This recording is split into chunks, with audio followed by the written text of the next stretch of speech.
Good morning everybody, shoutout po at welcome sa aking channel. Kumusta po kayo? Sa araw na ito ay medyo maganda ang ating climate, medyo mahangin at tila uulan ngayong araw. Pero ang aking video ipakikita ko sa inyo ay dito pa rin sa aking job site. At shoutout muna sa lahat ng mga OFW at ang mga lahat ng nasa construction worker na gumagawa sa labas ng ating bansa. At ngayong araw na ito ipakikita ko sa inyo na nakapag-backfill na kami hanggang sa grade beam at kami po ay nagkaroon na ng layout at mag-uumpisa na kami sa grade beam mga kahardot.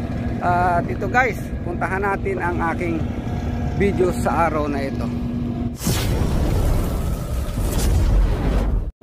At yun nga mga kaharutan, dito na tayo sa ating lalagyan ng grade beam ngayon at nakatapos na tayo ng ating backfill dito. Ayan po guys, nasa likuran ko ito, nakikita nyo, dyan tayo maglalagay ng grade beam dyan at may mga marke na ang ating surveyor at syempre may maglalagay na ng forma na kahoy. At ang kapal po ng ating blinding ay 10 cm guys, atin nyo guys.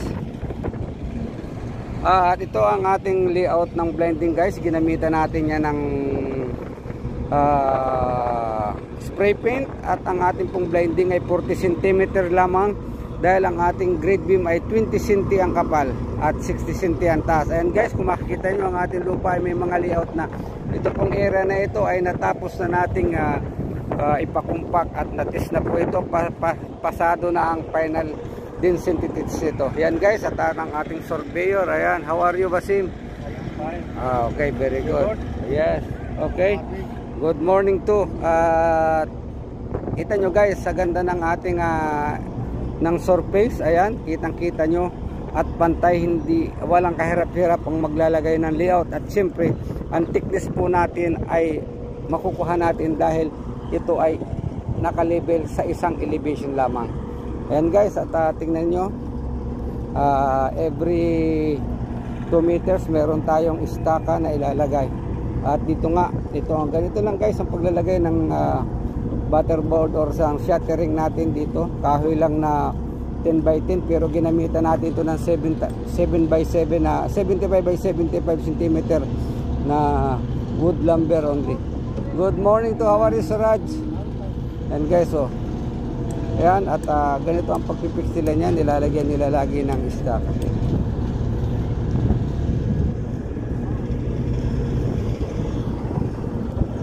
Ayan, ganyan. Dito nakadipos tayo dito, nakababa, kaya medyo mababa ang lupa natin. And guys, siyempre, yan, hanggang doon.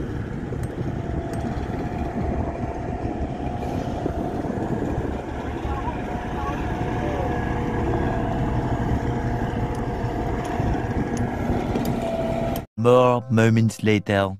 At good morning po muli mga kahardot. Pakikita ko muli sa inyo ang continuation ng ating ginagawang blinding guys. At ito na nga, nakataas na tayo rito sa ibabaw. Kaya tayo ay nakapag-umpisa na para sa grade beam guys. At kahapon nga, ang video ko ay ang pagli-layout ng ating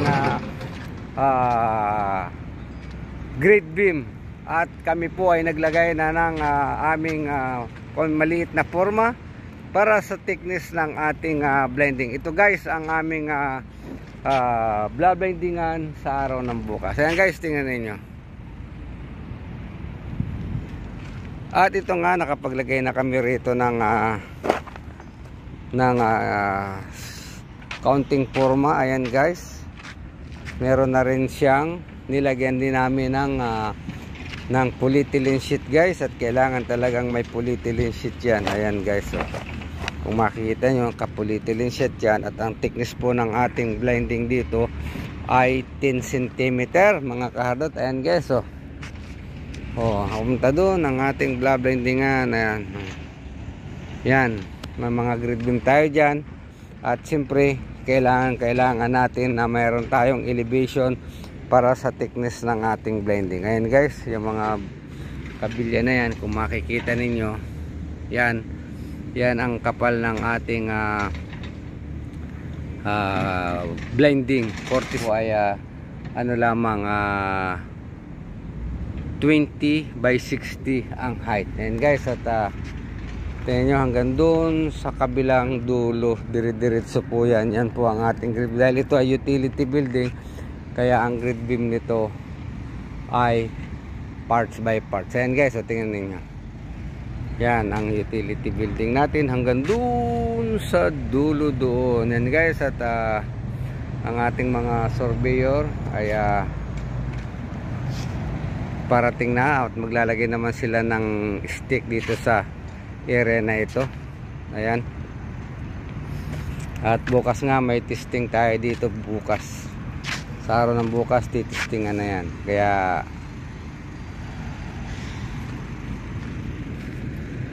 kailangan natin ng istaka para sa elevation. Ayan guys, tingnan ninyo. At pag binuhusan ito, umpisahan na natin ang biga.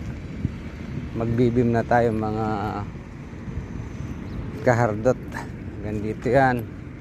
Yan ang ating utility building. Pero yung ating plastic hindi pa natatapos.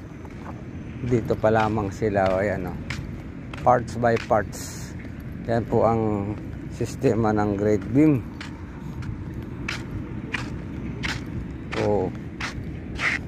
Malaki na ito. Ayan.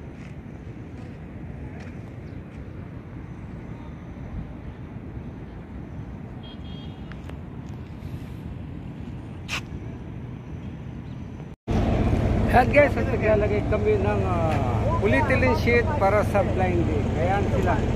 Kailangan nating may polyethylene sheet yan para pagka nagbuhos tayo ay ready na. Ang purpose ng sheet para ang konkreto natin ay hindi mag-direct contact with the surface. Lagi tayo meron yan lahat. Ayan guys, at tingnan nyo, nilagyan na natin ang polyethylene sheet. Ang bubuhusan natin, ayan. Ayan guys. Ito na lang. Ngayon po ang buhos ng ating blinding na yan. Hanggang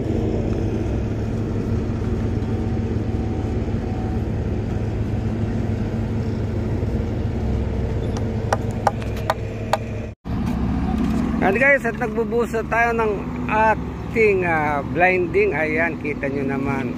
At ang mga istaka nyan, dapat level na level yan. Hindi pwedeng sumobra yan mga kahardot. Dahil ang beam natin ay dapat eksakto yan. Hindi pwedeng tataas. Mas mabuti pa ang mababa ang blinding.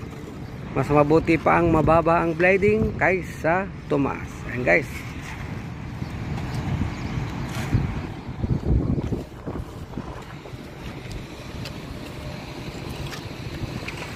Bus. Yan ang bus natin. Manual. Tal. Yala, tal. Ya habibi, tal.